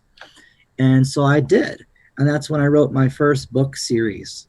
It was Prelude to World War III, some dystopian future in the 2040s. And I wrote that, and I didn't think anyone would buy it. And I published it, and Next, I started selling, 2, 3, 4 copies a day. Then it was like 10, 15 copies a day. Then I wrote the second book. And the second book, I started selling more. And then I wrote the third book. And at this time, I was working as a vice president for Aon Insurance, and I was a cyber risk insurance broker. And so I was making very good money. I was making 6 figures working for that company, doing very well. But then my third book came out, and it just went bonkers. I made like $10,000 in a month. And I was like, holy cow, I can make a lot of money writing books. What am I doing? And so I worked on a fourth book for the series, and it did pretty good. And I started hitting like $4,000 a month writing books. I was like, this is actually legit. This is really good. And then that company sold part of the company off to an investment firm. And in the process of that sale, they laid 2,000 of us off. So I found myself unemployed again. And I was thinking to myself, my writing is doing pretty decent. I'm actually making more than a few $1,000s a month writing books while I was working full time. If I can work 60 hours a week for corporate America, I sure as heck can spend 60 hours a week writing books. And that's exactly what I did. So we started writing the Red Storm series, which started with Battlefield Ukraine, and now it was a 6-book series, and it took off. We were just making money hand over fist on that series. It just took off. And that just born a whole new writing career for us. And at that point, I was like, all right, we know what we're doing. We're not going to look for any more jobs. We're just going to write together, and we're going to create all these awesome, epic books. And this is going to be our new career. And it's been off to the races the last almost 4 years now doing that. And it's just been a brilliant career. I think it's a wonderful thing to help with PTSD. Matt Jackson, you interviewed last week, got into writing for PTSD. He was originally one of my beta readers, helping me write some different airborne scenes and different scenes for the books. And then I got him into writing his own account, his own Vietnam story in his own books. And now he's written multiple books. And we're doing a series together over the fall that's going to come out about Desert Storm and creating that. And I'm getting more and more veterans into writing as therapy, and now they're creating their own stories. But more importantly, we're showing that veterans struggling with PTSD can find a new purpose in life as a writer. And even if you're struggling with PTSD and you're not able to work a 9-to-5 job, a traditional 9-to-5 job, you can write any time of the day, any day of the week, and support yourself. You don't have to depend on a government handout or benefits and disability pensions, things like that. You can make a living as a writer. And that's important to show these guys that there is an alternative way to support yourself and your family, that you're not a burden on them, you're not a burden on society. You can be repurposed and remissioned with a new job and a new purpose, and just tell stories that people find fascinating and are willing to pay money for. And that's kind of been my new focus and new mission, is writing our own books to support ourselves, but mentoring and taking in other veterans, showing them how to do it, and then teaching them to fish so that they can fish and support themselves. Why do you think veterans make good storytellers? Because we've had such amazing experiences. We've experienced things that few people in the civilian world have. We've had incredible training. Most veterans have a pretty good work ethic, and they're disciplined. They're out of the box thinkers a lot of times. Most of them are pretty educated, believe it or not. And we've just been there and done that. We've done a lot of things. I mean, I've served 3.5 years in the war. I've worked at the grunt infantry level, all the way up to working on General Petraeus' staff and Admiral McRaven's staff, and being on there where I'm in meetings with these guys once a week to talk about strategies and plans and operations and hear their way of thinking, hear their tactics and plans and how they solve problems, and then integrate that stuff into our writing and our books. And so I think that veterans bring a lot to the table because they've traveled the world. They've seen and done things that others haven't. And that adds a level of realism to your books and your characters that you just can't get elsewhere. I remember one time when I interviewed our Prime Minister, John Howard. He had an immense understanding of his own power. How was General Petraeus? Was he very much aware of his stature? I think he was. I think General Petraeus was like that warrior monk, kind of like how they refer to Mattis. I didn't personally get to work with Mattis very much. He took over CENTCOM when General Petraeus left to go work in Afghanistan, and I left to go work on a SOCOM, on a Special Operations Task Order in Europe, maybe a month after he left. But General Petraeus was a very thoughtful thinker, very deliberate person. When he made a plan and an action, it was a very well thought out plan and action for why he was doing it. It wasn't rash, it wasn't irrational, it wasn't off the cuff. It was a very deliberative process for his orders and what he did. As a person, I can't speak to that. I don't know him as in a personal capacity. I just knew him from the operations and plans that I had worked on that supported his greater vision and guidance. How would you describe yourself? That's tricky because I think I'm always evolving and maturing as both a person, a writer, and a manager. There were times where I was very rash and irrational and very brash and just pushy like that. But I think as I've gotten older, I've become a little bit more matured and a little bit more deliberate in some of the things I like to do. I think what I try to do is plan for what are the second, third, and fourth order effects to decisions and plans. As a business owner, as a publisher, I'm responsible for publishing and working on my own works, but I'm also now responsible for helping to mentor and grow a couple of other writers and get them to be successful. I have a full-time employee outside of my wife and I that, I have to think about as well. So there's a lot of business decisions that you have to make and say, okay, if we spend $10,000 on this ad spend, how is this going to affect the business? What is our rate of return going to be? Can we float the expense while we're waiting for other receipts to come in? There's a lot more decisions involved when you're dealing with your money and the business's money than when you're dealing with the government's money. Must be exciting, though, that you're putting time into yourself rather than the government. Well, it is. And what I like most now is when I work 80 hours a week, I see the fruits of the labor of 80 hours a week. When I worked for corporate America, I was working to make other people money. Or make other divisions or groups money and make them do well. And I didn't get to benefit from that. Same with the government. You work for the government to serve your country, but at some point you have to start looking out for your own business, your own family, and starting to serve your own family. Because the government's notorious for using you while they can, and then when you're of no use, they just spit you out and leave you on the side of the road. So, you got to be able to take care of your own family and your own people. And for me, I want to build up this publishing business to help a lot of other veterans and grow it. But I also want to be able to leave this business for my own kids. I've got 3 kids, an 8-year-old, a soon-to-be 6-year-old, and then a 20-month-old. And so maybe one day down the road, they'll want to get involved in the publishing business. Maybe they won't. But I want to give that as an opportunity to do that. And my goal is to really expand and grow this out. So I'm not taking on a lot of veterans all at once. I'm trying to take on a small group of veterans, really mentor them, really show them how to become good writers, develop them as good writers. Because if I do that, then when they start writing for our company, they're going to be very, very good, effective writers. They're going to be good income earners for themselves and then for the company. And then I can replicate that. I can, mentor another 2 or 3 and then get them going and mentor another 2 or 3.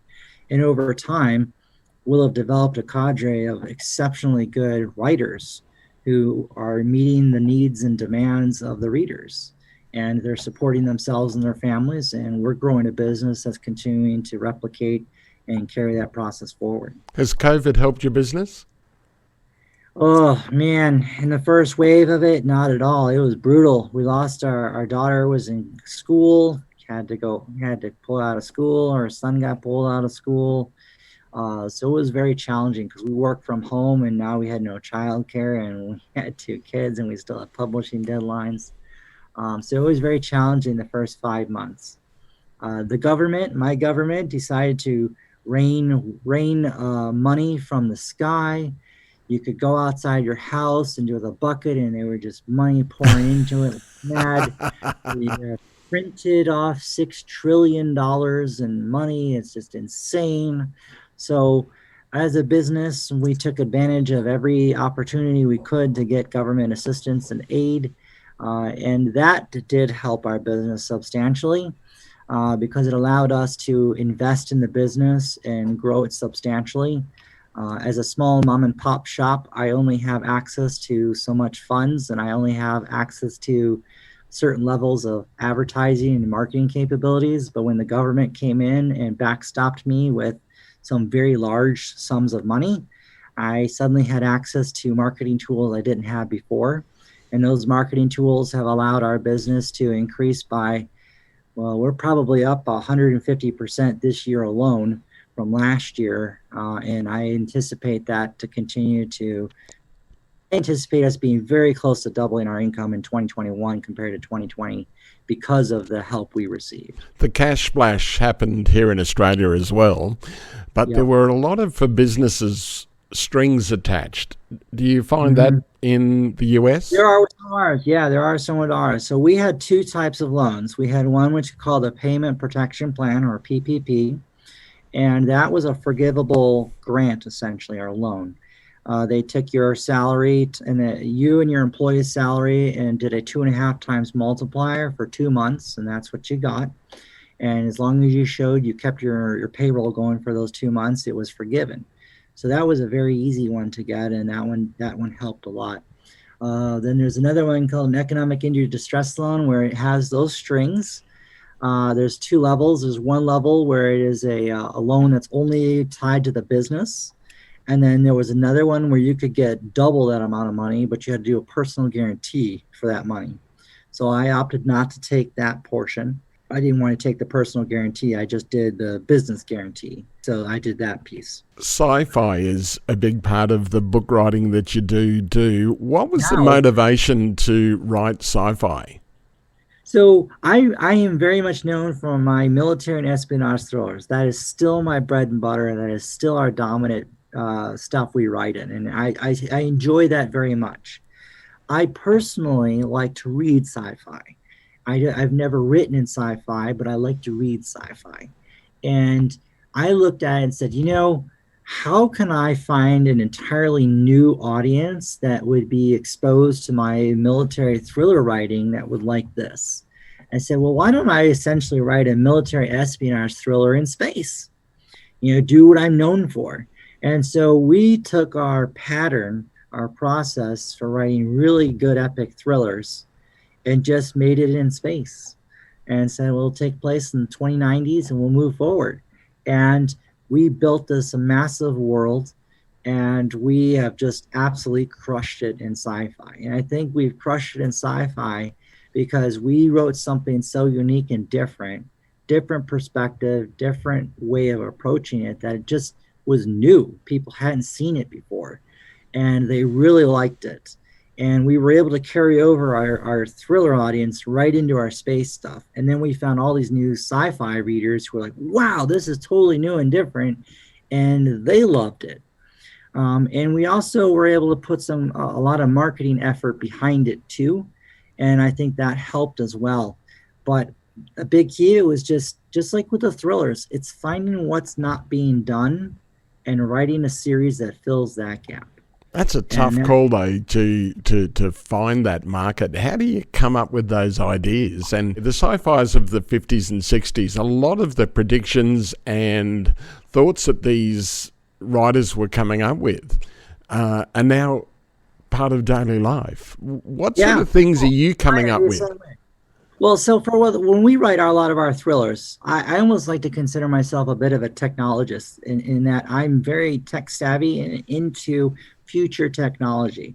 Again, I had an opportunity to pursue a PhD in computer science at Oxford and cybersecurity and looking at that. So I'm I'm versed in how a lot of machine learning and artificial intelligence is going to work and how we integrate that kind of technology. Because on the military side, when I was doing the interrogation side, that was one piece. But when I went to work on the contracting side, I went to work in a field called identity intelligence and identity and biometric enabled intelligence, looking at and basically tracking individuals and people through their biometrics, whether it's a facial recognition, iris recognition, or fingerprints. We were basically called tag, track, and locate nefarious organizations and groups all over the world. So I was always big into integrating technology into our writing, and in our thriller stuff, I looked and say, okay, well, where's the next war going to take place? Likely war going to take place in the next 5 to 12 years. What is the technology that's going to be integrated into it? And that's why our thrillers crushed it, because we were so good at predicting where these things are going to be and the technology that's going to be used.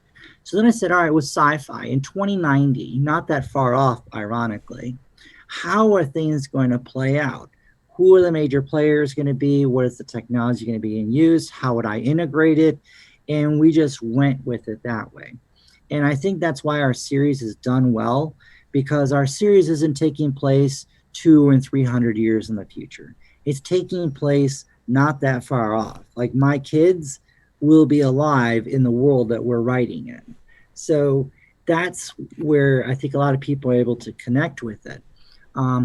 And we just integrated a lot of cool aspects of where we see technology is going to be. Like right now, Elon Musk is working on a Neuralink implant for humans to be able to access more of their brain. And there's other people who are working on things called biohacking to be able to help you unlock more aspects of your brain and be able to perform at a higher level. It's hard to say that in 70 years from now, we won't have conquered that and really unlocked that tool. So if we did, how would it be integrated into society and into the military? And so that's what I did. Same with, the ships that would be involved, propulsion systems. A lot of sci-fi guys don't integrate electronic warfare into their books and series, and I don't understand why, because when spaceship Y goes into the system and he's trying to attack spaceship X, he has to use a targeting system to lock on to zap him with a laser. Well, if you're using a targeting system, why can't you electronically jam that? You can in today's day with a missile. Why couldn't you jam an enemy laser system? But you don't see that written in a lot of books. So we wrote that into a lot of our books. We wrote and said, okay, we encountered a more superior alien force. But what they weren't banking on was someone who really understood how to jam the electronics, so their weapon systems weren't as effective because they couldn't burn through the jamming. They had to get really close. And then they discovered that, your new armor system that can absorb high energy frequency lasers and defray that doesn't do squat against a high impact kinetic weapon. And so when you run into a ship that's using magnetic rail guns and they're throwing these 24-inch slugs at you with high explosives packed in it, it's devastating because your ship wasn't designed to counter that. It was designed to counter lasers, not a kinetic kill weapon. And so it brought a new level of realism to the books that I guess maybe hadn't been explored or looked at from that perspective. Do you get excited to just unleash your imagination on certain things? Every day. When people say, well, what do you do when you get writer's block? I don't get writer's block, and here's why. If I'm stuck on this situation, I say, okay, I can't write this scene. What's the next scene I can write? And I'll go write that next scene. Or if I'm really stuck on writing scenes in the sci-fi, I'll go write scenes in the thriller books because I have those going at the same time. So I'll just bounce from one world to the next, one genre to the next if I get stuck. So sometimes I might spend a week or two writing sci-fi. And then I might spend 2 weeks working on this Desert Storm book with Matt Jackson. And then I'll go back and spend another month on the sci-fi. Then I'll go back and spend a week working on a military thriller with one of my other mentees. And so I'm constantly changing and moving around. And so one, I never get bored with what I'm working on because it's always evolving and changing. And two, I'm really getting to stretch myself mentally in the type of scenes and how you integrate things in and how you do a lot of that. I also helped found a company called Authors AI and Binge Books, which is another reader platform, kind of like Goodreads. But Authors AI uses AI and machine learning to help evaluate and assess an author's manuscript. And what we're looking for in that manuscript is we're looking for the highs and lows in a manuscript. They're called writer beats, or like an EKG in a heart. It goes up, it goes down, it goes up, it goes down. Well, every single bestseller should have a high or low beat, an EKG up or down, every 9 to 13% of the book. There should be a high, a low, a high, a low. And that's basically either an action sequence, a dialogue, an action, a dialogue, an action sequence. And that's how you build that. So when you dissect a manuscript and you look at that, you look and you say, okay, action, dialogue, action, or too many dialogues or too many action, you got to break it up. Then you move chapters around. And then you run it through the AI report, and it looks through and it either confirms or tells you you need to make adjustments. It tells you where your highs, your lows are, where you're running, what reading level you're at, different aspects of the report, how to tighten that up. So I use a lot of technology in my own writing to make me a better writer, but also to craft a better book. And it really comes down to understanding what makes a bestseller. And when you understand what makes a bestseller, you understand how to curate and do that, you can scientifically construct a book that is going to be a bestseller just based on certain principles and practices. And it works. I've got 24 books to prove it. It just works. Is it like writing music? Do you know when you've got a winner on your hands? Sometimes yes, sometimes no. At the end of the day, the one who's going to determine if this book series is a success is the reader. So while you are spent all the last year writing this book and you think this is the best thing since sliced bread, you are ultimately not going to know until you publish it in the world and the world has judged you. You either say this book is exceptionally awesome or this book is wanting and you have failed. And they'll let you know pretty quick in the reviews. So, it's good. You need to have an idea of what you're writing. So if you're going to write in military sci-fi or military thrillers, you need to say, okay, well, what is already being done? Where are the gaps, like what is not being done? And what are the successful books? So when you look at like Red Storm Rising, Tom Clancy wrote that book in the late 1980s, been a wild success for going on 40 years. The problem is very few authors have tried to write a series that replicates it. So we did that with our Red Storm series, where we talk about the Chinese and the Russians colluding to create a new red world, basically, a new techno-communism, basically. And we took that and made it a very global perspective, where the war starts in Ukraine, it spills to Korea, and then it goes to Taiwan and the Pacific, then back to Russia, and then ends in China. So essentially, you're looking at the Red Storm Rising concept, but now you're integrating in China and North Korea, you're integrating NATO and the rest of the world, and you're making it global, and you're integrating all the new technology that goes along with it. And you have a killer series. And that series sold more than 150,000 copies in like a 12-month period. It did really well. But again, nobody's replicated what Clancy did. Nobody's replicated what we did. So for me, I'm just replicating the same series, different scenarios, different people, different time frames, because it's successful.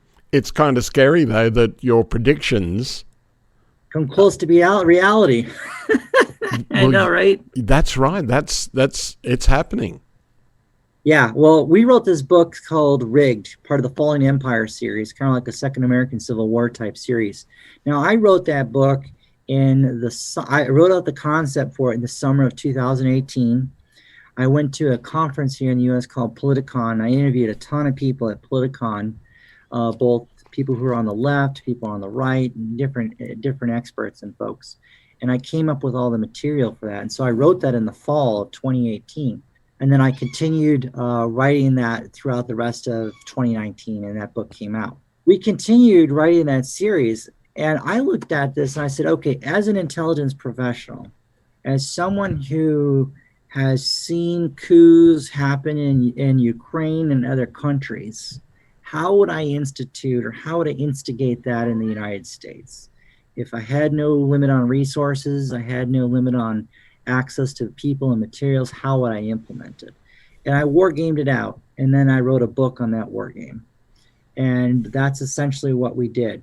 And who knew the election would be revolving around mail-in balloting and fear of things at the poll. Now, our fear wasn't COVID. Our fear was an instigated and organized terrorist attack that would cause things to happen certain ways, and then an attack on the Supreme Court, which would null and void a court intervening to resolve things.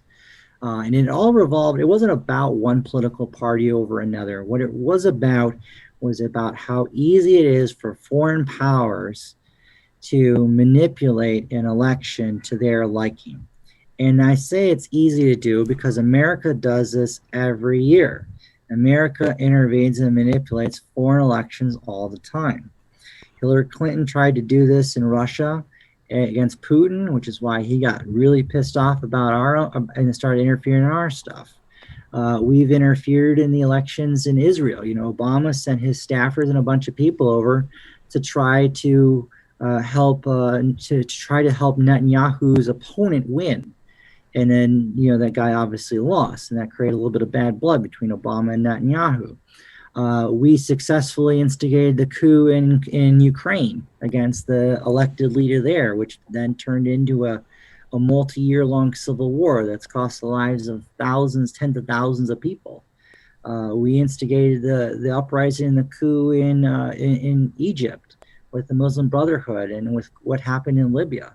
So I looked and said, well, what if a bunch of people decided to do that against America? How would I do it? And that's how we wrote the series, and that's how it ended up playing out. Wow. How is it working with your wife? Is it a good or a bad thing? Oh, at first it was tough because, you know, the book's your baby. You don't want to make changes to it. You're like, how dare you change that paragraph? I meant it to say that. She's like, well, this is stupid. But, you know, you eventually learn to say, all right, I trust you with this. You're really good at this piece, so I'm just going to let you do it. And that's what I would end up doing. I let her have free reign of it. And I write the book. I hand it off to her. I write the next book. And then when she's done with that, she hands it off to our professional editor. And then I'm done with book 2, and I hand that to her, and I start book 3. And then when book 1's done with the professional editor, she works on making all the changes and fixing it. And then it goes to a line editor to copy edit next. And then book 2 goes to our professional editor, and book 3 goes to my wife, and I start book 4. It's an assembly line process. So we always have 2 or 3 books in the production cycle at any given time. You know, between releases and books that are coming out. So it's very much an assembly line, but I trust her with it. You know, she's very good at what she does. You know, wife's got an RN degree. She's a registered nurse. She's also got her MBA as well. She used to work as a professional business writer for T. Rowe Price Investments for a number of years while I was in Iraq. So she's a good writer in her own rights. I'm just more of the creative side for what it is we write, our genre, and just the subject matter expert for what we write. Does she bring an extra aspect to your books, do you think? Definitely. So anytime we have female characters, my wife adds a whole another layer to that and does a much better job of writing them than me. We have the female to male interactions. She does a much better job of writing those pieces. Any kind of medical or doctor scenes, she's really good in putting a lot of the medical terminology and practices of how things happen. You know, we're very technical in our writing with our details. You know, so like I have a beta team that consists of active duty and former Marines, same with the Army, the Navy, and the Air Force. I have a handful of Australian Army guys and Navy guys, same with the British. So when I have scenes that are like an Australian scene or a British scene, it goes to that team of readers, and they handle those things. They help me with those scenes and crafting that to make the terminology right. Same with the Marines, same with the Armies. The guys, we write a tanker scene. I wasn't a tanker, so I'd send to my tanker guys, and they would write all the dialogue for the tank. And it makes everything very realistic when you put it all together. The PTSD is something that's very close to your heart to deal with that. Writing about Desert Storm with Matt Jackson, how important has that been for you? And I know it's also important for Matt. How important is it to write about it? So for me, I think it's it's easier to get through a lot of those situations about war when you write it out, when you're writing about it all the time, because it slowly desensitizes you and it doesn't affect you anymore. And that's really the point you need to get to, is where, it's not crippling you emotionally or mentally anymore. And that does take time, unfortunately, but this is part of the therapeutic process. And I was excited to work on the Desert Storm book. I talked with Matt about this. We were talking about what he was going to write next. I said, the way you become a successful writer is you find a gap in the market that's not being filled. And when it comes to like alternate history, no one has written an alternate history about Desert Storm. Wow, that's a great concept.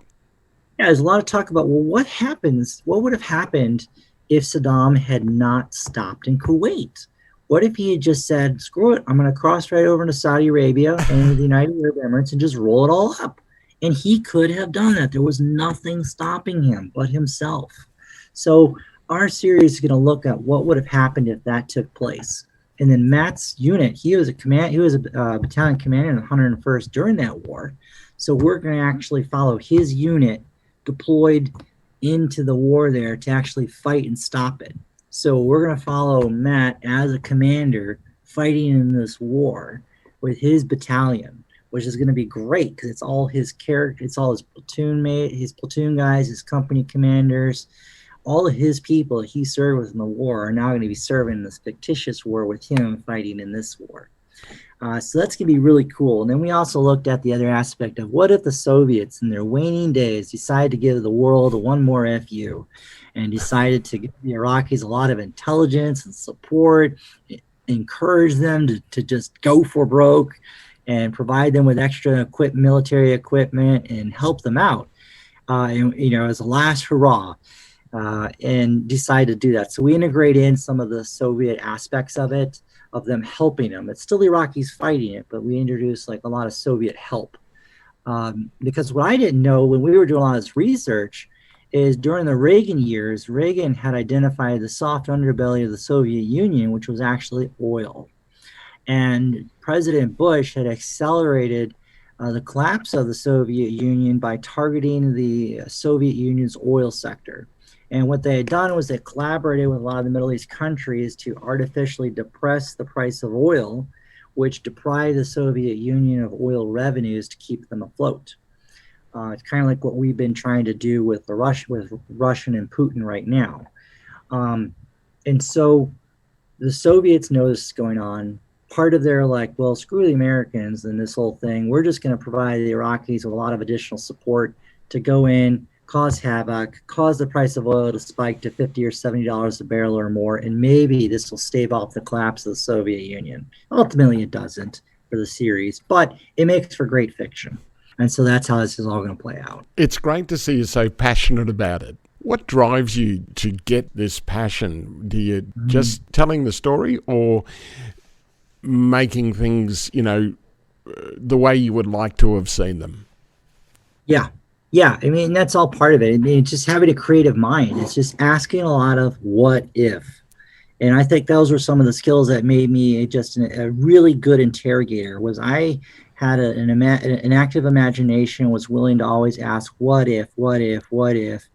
And I was always drilling my prisoners with that and saying, okay, well, if you're not doing this, well, what about this guy? Or who else is doing it? Or what about this? It was never give up because he's not going to talk. And, I've translated a lot of those skills then into writing then, persuasive writing. You had to be a persuasive speaker as an interrogator to convince and coax information out. So how can you leverage some of those same communication skills in your writing to write stories that people are just willing to pay money to buy and willing to buy pre-orders and everything else that you produce? That takes a certain level of skill. And it's not something you're necessarily born with. It is a learned skill that you get better with over time. It's like riding a bike or baseball or golf. You don't wake up and become a PGA golf master. You train and you train and you train and you practice. It's the same with writing. Your first few books are going to be terrible, but if you could find a good mentor and work with a really good editor, they can teach you to become a very good writer. And then it just becomes a matter of practicing. I love the saying from Stephen King, and I've brought it up many times, that the best way to write a book is to sit at the typewriter and type. It sounds like you don't need that sort of motivation. Every now and then you do. I mean, I still get frustrated with it every now and then. Like right now, I'm in the process of moving to we're building a new home. So I'm dealing with the financing for the loan. As a small business owner, financing for loans is always challenging. So I'm dealing with that. I've got 3 kids under 8. You've got that. I've got 4 mentees I'm working with. I've got an editor. It's just, there's so many things pulling at me. It's becoming very hard for me to actually get time to focus on being a writer. So I'm struggling a little bit with putting pen to paper and getting things done right now. But at the end of the day, you have to sit down and do it. I mean, I work 7 days a week. I don't take a lot of time off, but I have a mission and a purpose for what I'm doing this. I'm not going to do this forever. I'm right now building a company. I'm building a process, and that takes a lot of energy and a lot of time. But if I'm willing to put in that time and effort now, then I'm going to have this incredible business in another, 2 or 3 more years, where I'm not going to have to put in as much effort. At some point, my own writing will slow down. My wife and I will drop down to 1 book a year instead of 4 or 5 books a year, because we will transition much more fully to the mentorship process of helping these guys become better writers and help them create better books. And we can do that because I'll have 5 or 6 guys doing that, and these 5 or 6 guys will be producing 2 books a year or 3 books a year. And you multiply that across 5 or 6 guys, that's a lot of books getting published every year. But I'll have built that process. It just takes some time and perseverance to make it come to fruition. A couple of the books that you have written, I think, are pretty important. My mum has PTSD and my dad has PTSD, or daddy. Yeah. How important and how successful in helping kids that are dealing with parents with PTSD have these books been? I think the kids' books we wrote have been very helpful. Mind you, I don't really sell a lot of them. We certainly never made very much money off them, but that wasn't really the purpose. I give a lot of those books away at the VA and to their, veteran causes and different groups and things like that all the time. But the problem is little kids don't understand why mom or dad acts this way. They think that they did something wrong, or they said something wrong, or that it's their fault. And the thing they need to know is it's not their fault. It's not them. It's that mommy or daddy went through a traumatic incident or a series of situations, and they are struggling internally with how to process that. And I think if you can teach kids that, they will have a new appreciation for their mom and dad, and they will have a little more understanding about that, and they won't grow up thinking that they are the person that's at fault or they did something wrong. And that's really, really important to be able to do that. Like, my kids see that. My son thinks that the picture is about him and my wife. My daughter thinks the book is about me and her. So they immediately identify with this stuff, and kids do it all the time. I give so many of those books away to people to just put that message out there. How does the PTSD rub off on kids? Are there a lot of kids that are damaged by PTSD, do you think? Absolutely. I think what happens is their mom or dad is struggling, and they end up taking that anger, that frustration out on their kids or their spouse, and then the kids see it and they react to it. And a lot of times the kid's like, well, why does my dad hate me all the time? Why is my dad always angry? What am I doing wrong all the time? And they start to develop that complex that they're the problem, that they're at fault, that they did something. And the fact is they didn't, but they don't know that. And when that takes root as a child, and it gets reinforced and watered over years and years, it grows into a seed of bitterness, and it just takes root. And it affects them, and then it affects their kids that they end up having in their relationships. And it becomes a generational thing. And so it is a very big problem. And I think as a nation, we need to do a much better job of addressing that, but not just with veterans. Veterans aren't the only ones who deal with PTSD too. You have a lot of people who are victims of crime and sexual assault that have a lot of these traumas too. And I think as a society writ large, we just do a very poor job of helping people deal with the mental traumas. We like to just give them some medication and some counseling and send them on their way. And all we're doing is masking the situation. We're not trying to address it and try to fix that. And that's what we need to focus on, because then we create a better future for these people and a better society. What's the book that you still want to write? Oh, man. So there's the books you want to write, and there's the books that make money. Sometimes they're the same, sometimes they're not. There's one book I would love to write. My wife says, no way, don't do it. It's too risky. It probably won't make money. And she's probably right. Everyone loves a good guy. Everyone likes the good guy to win, right? Well, what if the good guy didn't win? What if the bad guy wins? Part of me wanted to write a series called, I won't say the name of it because maybe I will one day, but I wanted to write a series from the perspective of, what if America was the bad guy? What if America decided to go on an imperialistic binge and just say, you're either going to work for us and be an American satellite, or we're just going to conquer you. And we just used our military power and our industrial might, and we just went game on, with the rest of the world.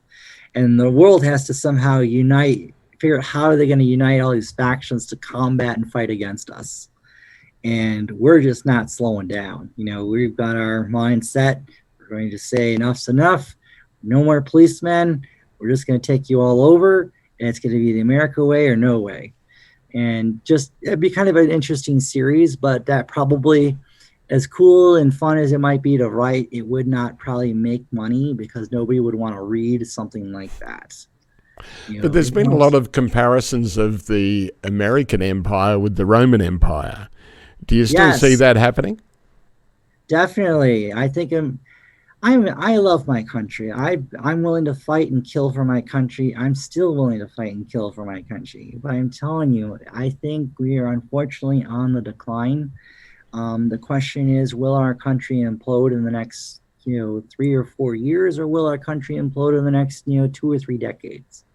But I don't know how much longer America can hold together when right now our factions are not able to talk to each other. Our factions see each other as literally physical enemies that they want to fight and kill each other.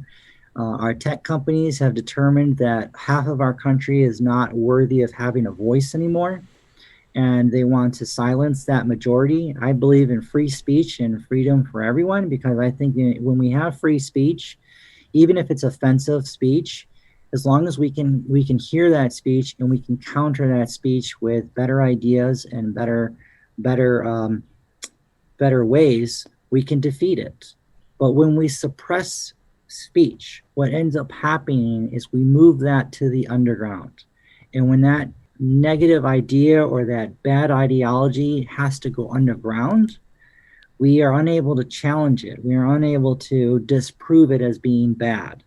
And it ends up growing and growing, and at some point it's going to rear its ugly head, and you can't stop it because you won't allow it to be discussed.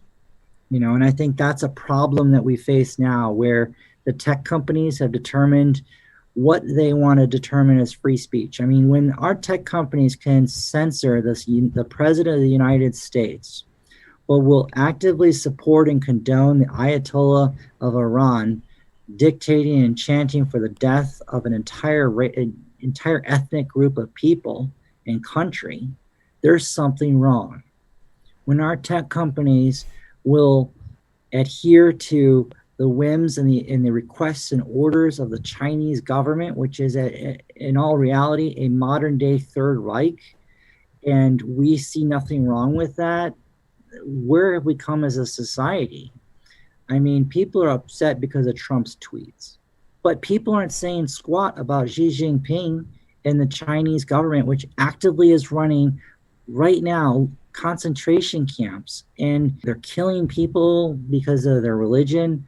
They're sterilizing these people. They've got slave labor camps going on, and we're saying nothing about that. It just blows my mind. When you talk about that, look what they've done in Tibet. Yes, Tibet is a great example.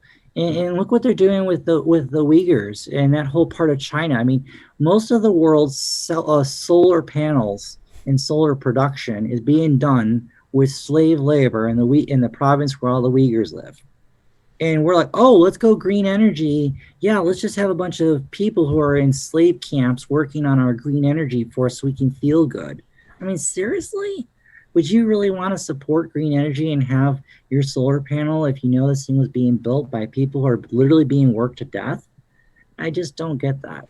You've got kids, you say 3 kids under 8. What do you worry about their future with, say, China and that sort of thing and what's happening in the world? All the time. I worry that, China is becoming this.